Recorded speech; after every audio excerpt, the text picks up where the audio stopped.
네, 저는 제 소개를 먼저 할게요. 그레이스 미션 대학교에서 학부 학장을 하고 있고요.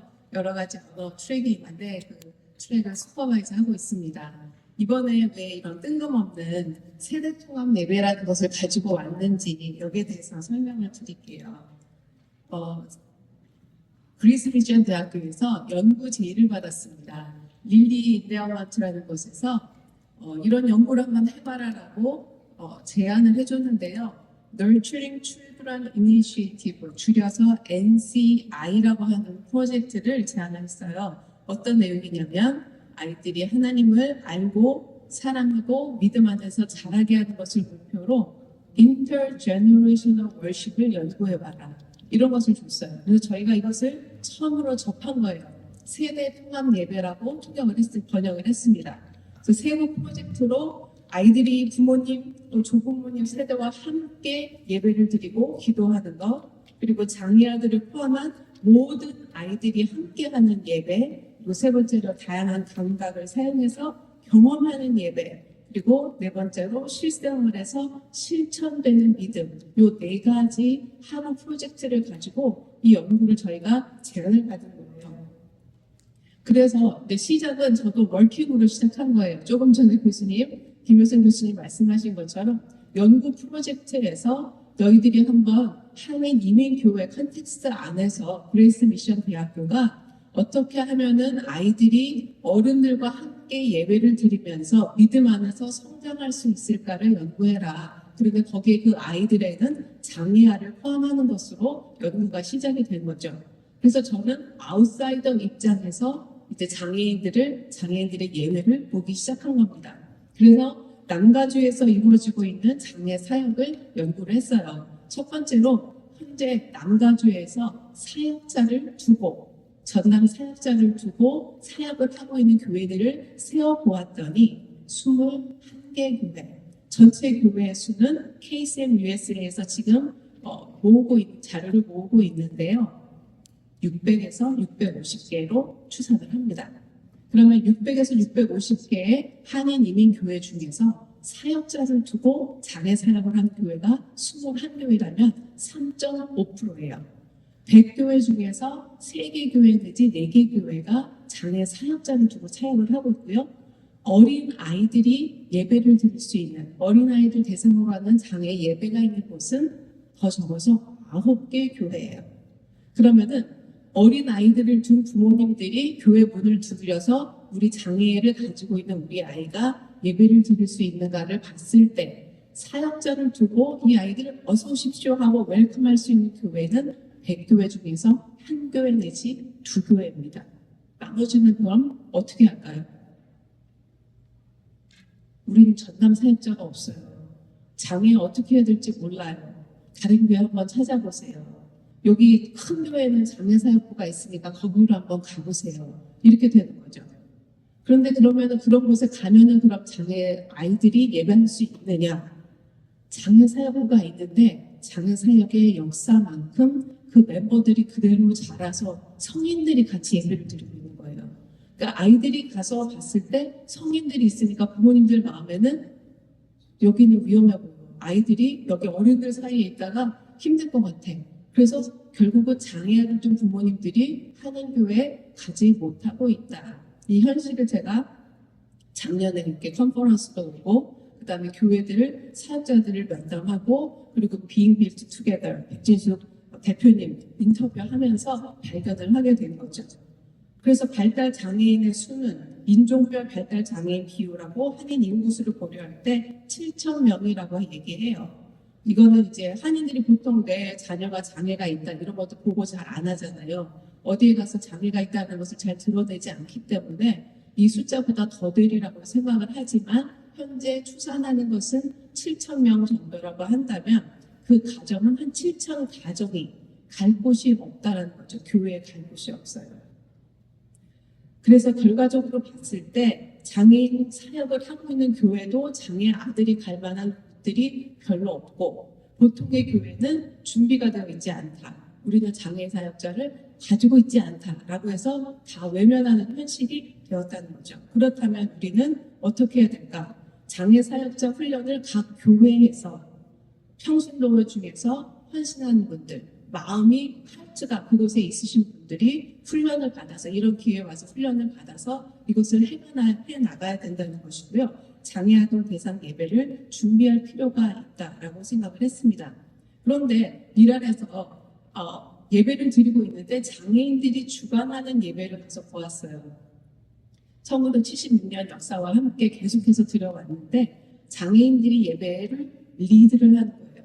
그러니까 장애인들이 예배를 참석하는 것만이 아니라 찬양 인도하고 기도하고 성경 봉독하고 장애를 가지고 계신 분이 설교도 하시고 이런 예배가 계속해서 이어져 오는 것을 보았거든요. 그렇다면 가능하다. 장애아들도 하나님을 만날 수 있고 예배할 수 있고 예배를 이끌어갈 수 있다는 생각을 하게 되었습니다. 그러면 세대 통합 예배에 대해서 설명을 좀 해보겠습니다. 아까 intergenerational worship이라고 영어로는 되어 있고요. 한국어로는 부모님 세대, 조부모님 세대, 그러니까 어른들이라고 말하는 그런 분들과 함께 예배를 하는 것인데 아이들이 어른 예배에 들어가 앉아 있는 것이 아니라 아이들이 주체가 되어서 드리는 예배를 말합니다. 그래서 아이들이 경험할 수 있는 다양한 감각으로 경험할 수 있는 시각, 청각, 촉각 이 모든 것들을 다 통해서 경험할 수 있고 또 실생활에서 실천하는 예배. 아까 워킹이라고 하셨죠? 아이들이 실제 생활 속에서 기도하고 예배를 드리는 것을 포함해서 세대 통합 예배라고 칭합니다. 왜 세대 통합 예배인가? 뜬금없는 것 같죠? 성경 시대에는 세대 통합 예배였어요. 신구약 시대에는 세대별로 나눠서 예배 따로 드리지 않았습니다. 초대교회, 죄송합니다. 이 마이크가 익숙지 않아서 초대교회에서는 이미 같이 예배를 드리고 있었어요. 부모님들과. 그래서 예수님이 기적을 베푸시고 하실 때 말씀을 전하실 때 아이들 따로 앉지 않았고 부모님들과 섞여서 어른들과 섞여서 같이 말씀을 들었거든요. 언제부터 나눠졌냐면 1800년대 영국과 미국에서 시작되는 주일학교 이런 것들이 시작이 되면서 분리예배가 시작이 되었어요. 지금은 유럽을 보세요. 미국을 보세요. 세대가 분리해서 예배를 드렸더니 결과가 어떻게 됐습니까? 교회에 젊은이들이 없어요. 노인들만 남아서 그 큰 예배당을 유지할 수 없어서 팔기 시작했어요. 유럽뿐만이 아니라 이제 미국도 현실이 되어서 그런 일들이 이루어지고 있고요. 교회에 남아있던 어르신들이 한두 분 남아 계시고 이 노인들만 남아있던 교회에서 더 이상 이 퍼실리티를 유지할 수 없으니까 팔게 되죠. 그래서 이 넓은 공간을 활용할 수 있는 호텔이든지 공연장이든지 나이트클럽이든지 뭐든지 이제 팔려나가는 현실이 된 거예요. 우리는 세대 분리 예배가 정답인 줄 알고 그렇게 들여왔는데 왜냐하면 선교사님들이 들여올 때부터 이미 이 모델을 가지고 우리에게 복음이 전사됐기 때문에 나눌 수 있으면 어린아이들 예배 따로 중고등부 따로 어린 예배 따로 이렇게 드리는 것을 우리는 당연하게 받아들여 왔는데 아니다. 성경적인 예배는 세대가 통합해서 같이 드려왔다. 그리고 현재 예배 때문에 젊은이들이 신앙에 간절히 와서 교회를 떠나고 있다. 그래서 젊은이들이 어떻게 하면 나눌 수 있을까를 연구해 봤더니 일맥상통하는 거예요. 밀레니얼 세대 중에서 교회를 떠난 세대들과 교회에 남아서 액티브하게 예배를 하고 사역하는 사람들을 비교해 보았더니 어떤 다른 점이 있었냐면은 어린 세대 중에 멘토가 되어주고 모델이 되어줄 관계를 맺은 성인이 있더라. 그러니까 그 교회에 우리 부모님만 아는 게 아니라 어른들 중에 부장 선생님이든지 아니면 청년대에 있는 어떤 발런티어를 했던 선생님이든지 누군가가 이 아이들에게 멘토가 되어주고 질문이 있을 때 질문을 답해주고 꼭 왜 교회는 꼭 와야 돼요? 썬데이에 꼭 교회 가야 되나요? 그리고 기도는 왜 해야 돼요? 이런 질문이 있을 때 기도 제목이 있을 때 받아들여주고 같이 기도해주고 해줄 만한 멘토가 있더라. 그런 사람들은 교회에 남아요. 보면은 드롭아웃하고 액티브를 보시면 드롭아웃에 비해서 액티브가 2배가 더 많게 우리 교회 속에 릴레이셔널 나와 관계를 맺은 성인이 있다라고 얘기를 한다는 거예요. 그러니까 그런 성인이 교회에 있다면 그 교회에 남을 확률이 높은 것이고요. 그런 성인이 없다면 우리 부모밖에 모른다면 교회를 떠날 확률이 높은 거죠.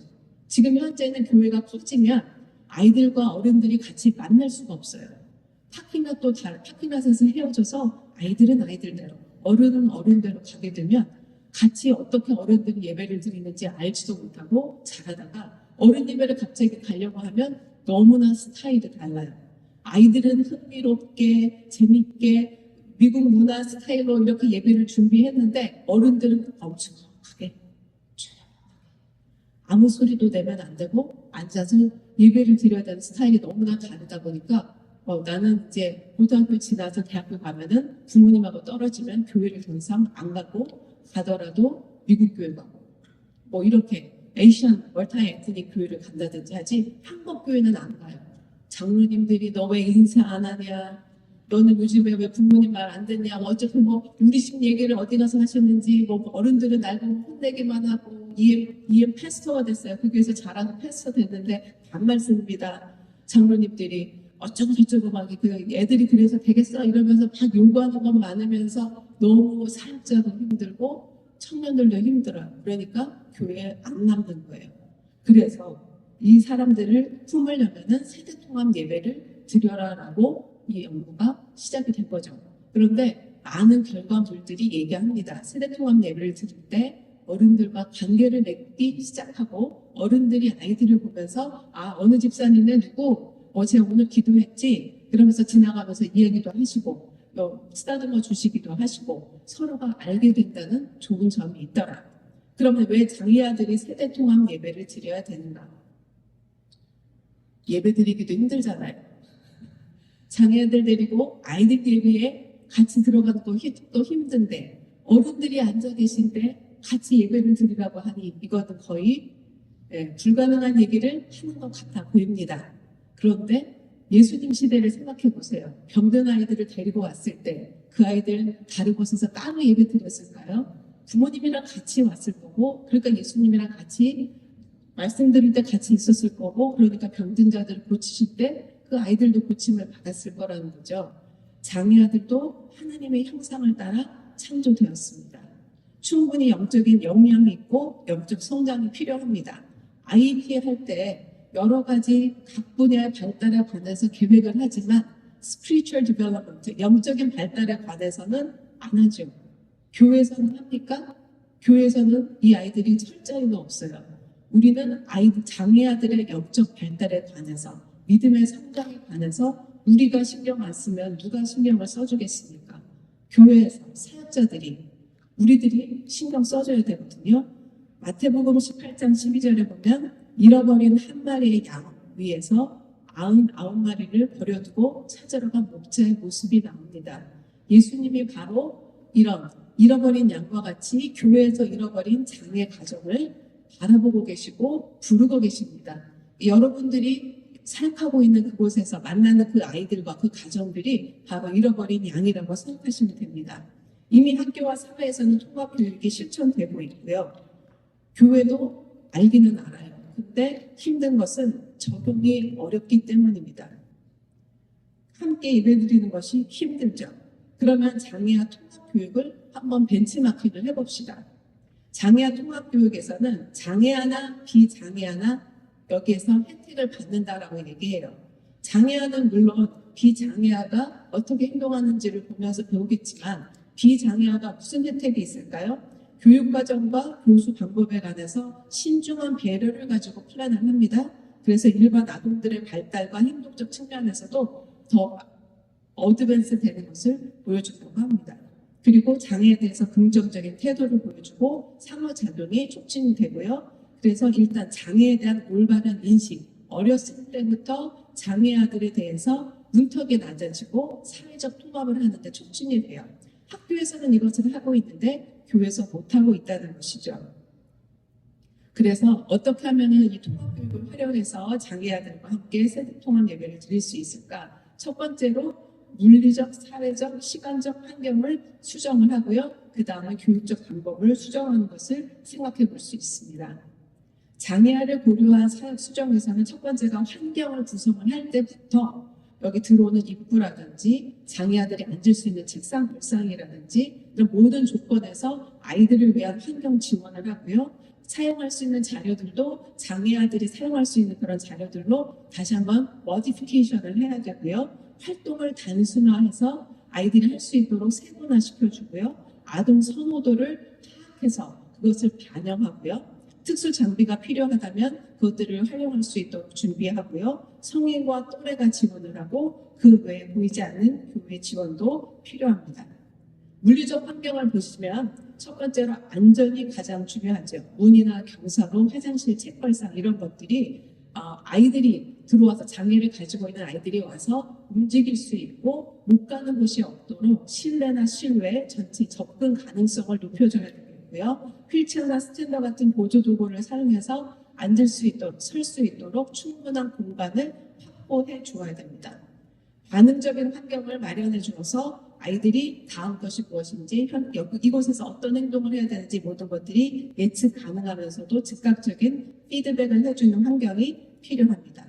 또한 때로는 조용한 공간도 필요하고 너무 큰 열린 공간만 있다면 아이들이 힘드니까 아까 첫 번째 시간에 보셨던 것처럼 칸막이를 나눠서 이렇게 따로따로 구성을 하는 것도 좋고요. 방음 고려하시고 전시는 시각적으로 단순해야 됩니다.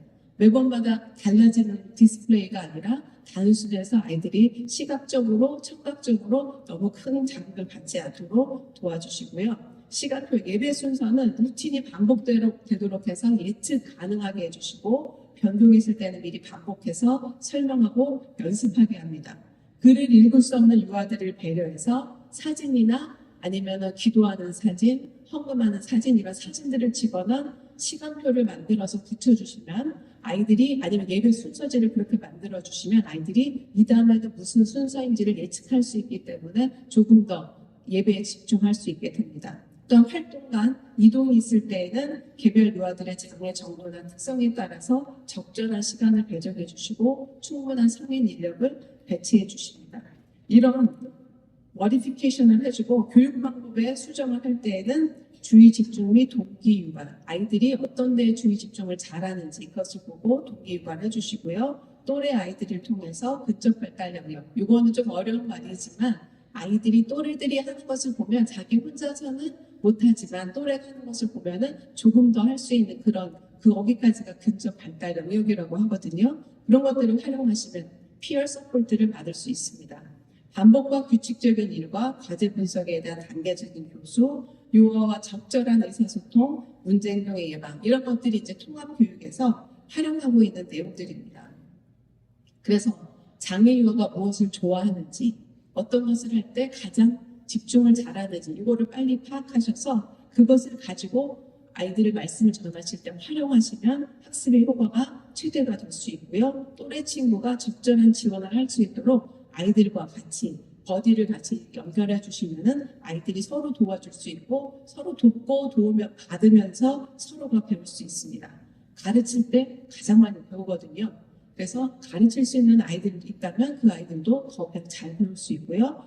반복 규칙적인 일과 예측 가능한 환경 이런 것들이 아이들에게는 안정감을 주지요. 그리고 과제 분석을 통해서 작은 기술들로 나누어 주면 아이들이 맨 처음에는 예배당에 들어와서 한번 둘러보는 것만 하는 거죠. 그 다음에는 앉아서 좀 있어 보는 거. 그 다음에 조금 시간을 늘려서 오래 앉아 있는 거. 그 다음에 여기서 찬양하는 거. 이런 식으로 작은 단계들로 나눠주시면 아이들이 조금 더 쉽게 예배 시간에 적응할 수 있습니다. 또한 성인이 어떻게 의사소통을 하면 좋으냐. 이렇게 솔루션 보드라든지 아니면 아이들이 하고 싶은 말들을 글씨는 잘 안 보이시겠지만 이런 그림과 함께 아이들이 하고 싶은 말들을 이렇게 선생님이 가지고 노트북처럼 가지고 다니시면서 아이들이 하고 싶은 말을 손으로 포인트하면서 이야기할 수 있게 의사소통을 도와주신다면 조금 더 아이들이 자기의 말로는 설명하지 못하지만 손으로 짚으면서 자기 의사소통을 조금 더 도울 수 있습니다.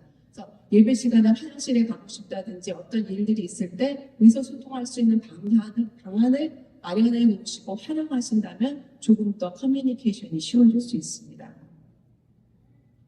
긍정적인 행동 지원 계획 이런 것들이 여러분들이 잘 아시니까 넘어가고요. 그래서 결론적으로 설명을 하자면 한인 교회들은 소외되고 있는 발달 장애아 가정들을 예수님의 마음으로 품어야 됩니다. 그런데 우리가 아이들을 생각할 때 우리가 교회가 할 수 없다라고 생각하고 너무 많은 노력이 필요하다고 생각합니다. 그럴 때 마태복음 25장 40절에 보시면 그 예수님이 너희가 내가 힘들었을 때 먹을 것을 주었고 내가 아팠을 때 돌봐주었다 이런 얘기를 하실 때 우리가 언제 그렇게 했습니까? 그럴 때 예수님 뭐라고 하시냐면 너희가 여기 내 형제 중에 지극히 작은 자 하나에게 한 것이 곧 내게 한 것이다 라고 말씀하십니다. 그러니까 여러분들이 장애아 한 명에게 하신 그 모든 것들이 참으면서 섬기셨던 그 모든 것들이 예수님께 한 것이라는 거죠. 그 마음을 가지고 여러분들이 열심히 섬겨주신다면 세대 통합 예배를 통해서 장애아들이 믿음의 성장을 하는데 큰 역할을 하실 수 있게 되는 것입니다. 아주 어렸을 때부터 태어났을 때부터 같이 예배를 드리면 아이들이 훈련이 되고 좀 더 익숙합니다. 나중에 자라서 같이 들어오려면 힘들지만 어렸을 때부터 예배 시간에 가난하기 때부터 들어와서 젖병으로 뭐 아이들 수유도 하면서 아니면 다른 어른들이 아이들도 같이 안아주면서 같이 예배를 드리고 그리고 삶 속에서 어떻게 말씀대로 살아가야 되는지를 다른 어른들과 함께 경험하면서 선교를 한다든지 아웃리치를 한다든지 봉사하는 것들 같이 하면서 아이들이 자라난다면 장애아들도 충분히 예배에 참여하고 인도할 수 있습니다. 또 발달 장애마다 도움이 필요한 부분이 다 다르기 때문에 장애 가정에 귀 기울여 주시고 어떤 도움이 필요한지 이 장애에 대해서는 어떤 것들 우리가 신경 써야 되는 것인지 들어주신다면 충분히 잘 섬길 수 있고 은혜가 있는 사랑이 넘치는 장애아 통합 예배를 드릴 수 있으리라 믿습니다. 네, 시간 안에 마쳤습니다. 굉장히 뿌듯합니다. 감사합니다. 제가 내용은 우리 월크북 오늘 사용하신 노트북에는 전체 내용을 넣었고요. 지금은 파워포인트를 썼는데요. 혹시나 파워포인트가 필요하다고 하시는 분들은 연락을 주십시오. nci@gm.edu 네, nci@gm.edu로 연락 주시면 오늘 사용했던 파워포인트 보내드리도록 하겠습니다. 감사합니다.